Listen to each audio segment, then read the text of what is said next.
Syrian Arab Army units establish control over Skaka village and hill in a Suwaida countryside and eliminate scores of terrorists. At least 18 Yemenis are killed and scores wounded, most of them children and women, as a result of the Saudi airstrikes. A number of social and religious figures take part in the forestation campaign held in the streets and squares of Ain Yabrud after restoring security and stability to the region.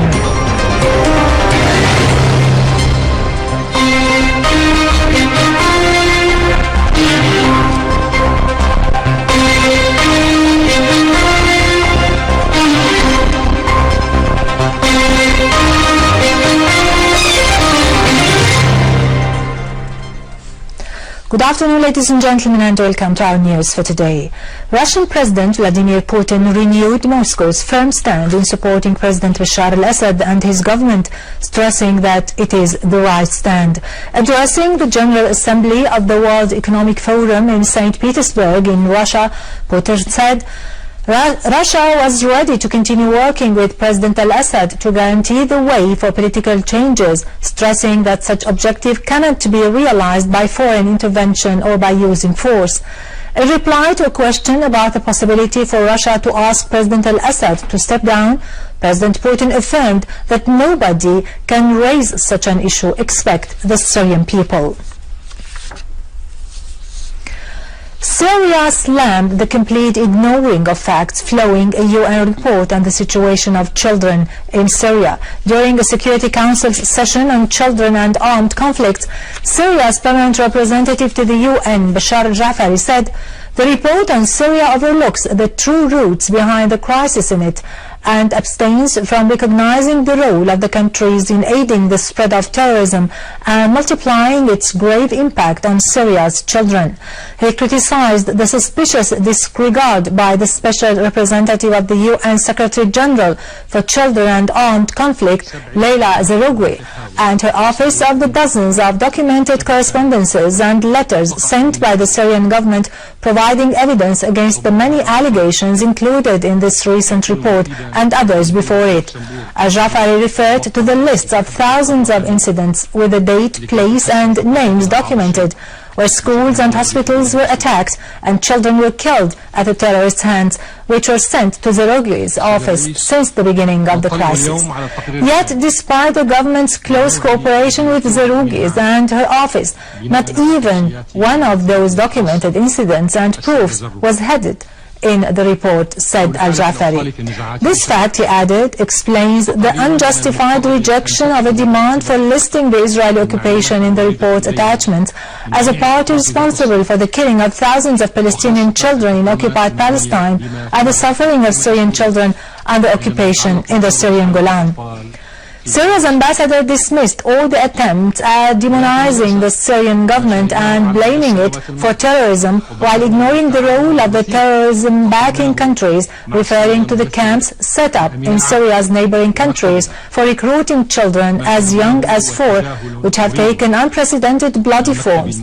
He cited videotapes published by the Islamic State in Iraq and Syria, ISIS, terrorist organizations, showing children of no more than 10 years of age carrying out mass executions against captives for shooting or decapitating them. Al-Jafari also highlighted the terrorist approach of educating children in a Takfir Wahhabi educational system and closing hundreds of government-run schools and turning them into bases for them and centers to store their weapons and ammunition.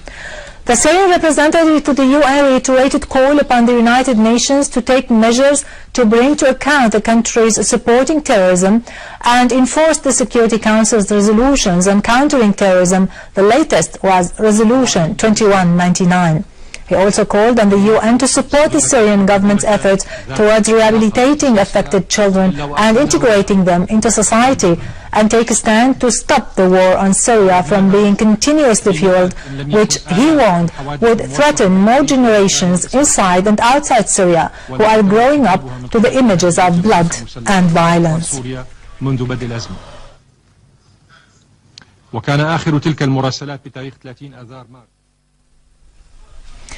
Syrian Arab Army units established control over Skaka village and hill in Suwaida countryside, making it a region free from members of Takfiri terrorist organizations. The Syrian Arab Army killed a number of terrorists who were hiding in the region, destroying their weapons and equipment.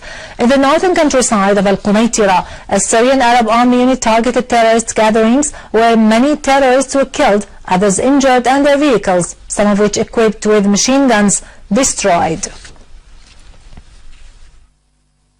Hadar is a town located below Al-Sheikh mountain overlooking Turinje and Jibat al-Khashab to the west, near the occupied borderline, and Beijing to the east. The town remained steadfast in the face of the Takfiri groups. We are here stationed to defend our homeland. Nothing can shake our resolve to liberate every inch of the land. The hills they captured will be restored sooner or later by the Syrian Arab Army. Smoke rises as army units shell terrorist dens in Turinje area. Our TV camera met a number of residents who expressed determination to defend their homeland. They shelled our house, but we refused to surrender. We support the army in its fight against the terrorists. The rumors and fabrications spread by suspicious media channels sought to cover up the big losses inflicted on al-Nusra terrorists who were kicked outside Hadar village into Tlul al-Humr hills adjacent to the occupied Golan. The Turkish newspaper Hurriyet interviewed chairman of the Turkish People's Party Kemal Kılıçdaroğlu, who affirmed that Turkey is facing several problems and the opposition parties are taking important steps towards resolving these problems. Oğlu renewed the stand of his party towards reopening investigation into the scandals of corruption and bribery in which Erdogan and his relatives are involved in.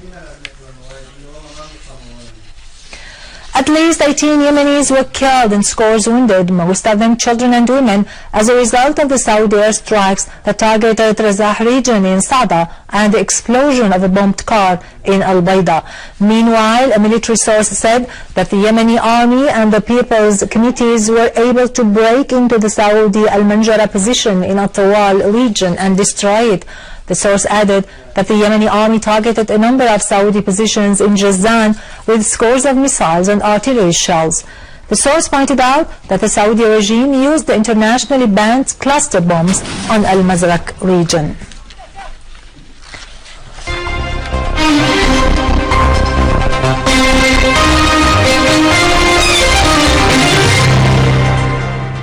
Finally, and in our local news, a number of social and religious figures took part in the forestation campaign held to plant trees in the streets and squares of Ain Yabrud. A forestation campaign was held in Yabrud with the participation of social and religious figures in the region. The participants affirmed that the event stressed an important fact, namely the return of normal life to Yabrud and its neighboring areas. They emphasized that the event reflects Syrian people's determination to protect their homeland against terrorism and its regional and international sponsors, referring that Syria will remain the beating heart of the Arab nation and humanity as a whole. We in Syria are still planting trees. This small village is rich in everything, but it suffers a lot because of terrorism, and now it remains safe. I'm pleased to be here by invitation from Dr. Azdihar in this place.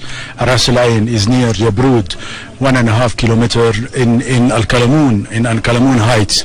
We are here to say to the people that Kalamoon is safe and all Syria will be safe. The principle here to plant a tree, and we plant some tree in this place on the slogan that each house a tree for each house, and the tree mean the life, and I hope the tree of life, Syria is the tree of life of all world. We speak on behalf of our homeland. We are one people and we have one leader. We sacrifice our blood for the sake of Syria. This event indicates that Syria is unified by all its constituents.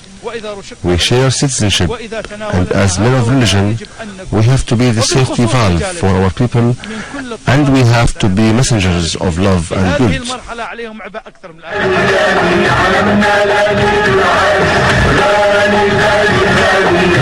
The event was preceded by a cultural and artistic festival during which folklore panels were presented embodying the unity of Syria and the love of Syrians for their homeland. The event affirmed that the Syrians are determined to fight hand in hand with the army to uproot terrorism, eliminate Takfiri thought and reconstruct their homeland, the homeland of the first alphabet.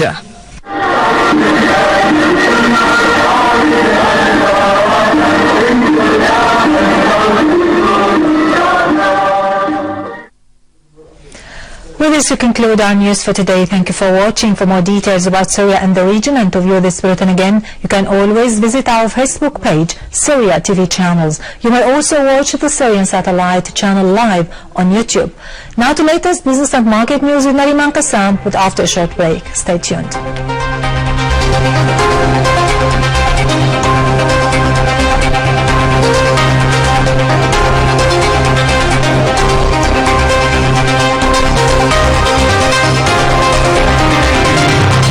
Ladies and gentlemen, good afternoon. Electricity Minister Imad Khamis, during a visit to the Iranian capital Tehran, discussed with the Iranian Energy Minister Hamid Jadjian means and ways of bilateral cooperation between the two countries, especially in the field of electricity, such as spare parts, maintenance and equipment needed for the electricity transmission networks and materials needed for generating electricity. Engineer Khamis stressed the importance of enhancing bilateral cooperation in the field of electricity by implementing the economic cooperation, which was signed last March. Khamis said that the Syrian leadership is determined on fighting terrorism in all over Syria until purifying the Syrian lands from terrorism that poses a threat on the entire region and the whole world, and also reconstruct the infrastructure that was destroyed by the armed terrorist organizations. On his part, the Iranian Energy Minister renewed his country's support to Syria in counter-terrorism, especially in the field of electricity, as he added that we will provide all necessary equipments for implementing the services projects that are being carried out by the Iranian companies in Syria.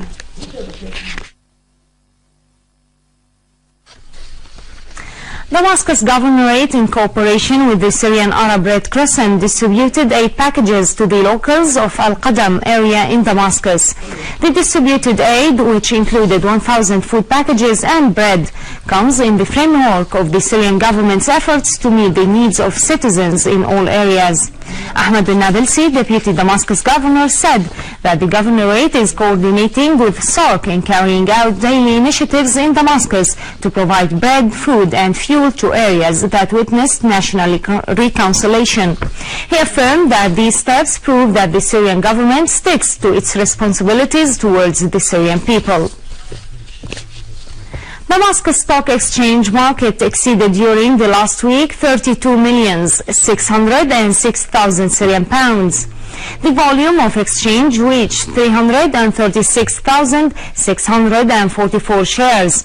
The market recorded the WX index value, which amounted to about 1,196 points and 34 part of the point. The banking sector came first in terms of value and volume of transactions, followed by the insurance sector, then the industrial one. The oil prices decreased for this week, with 2% in its first decrease after 3 days of gains, as the market was slightly affected due to Greece debts. And now over to some main currencies exchange rates according to the bulletin of the Central Bank of Syria.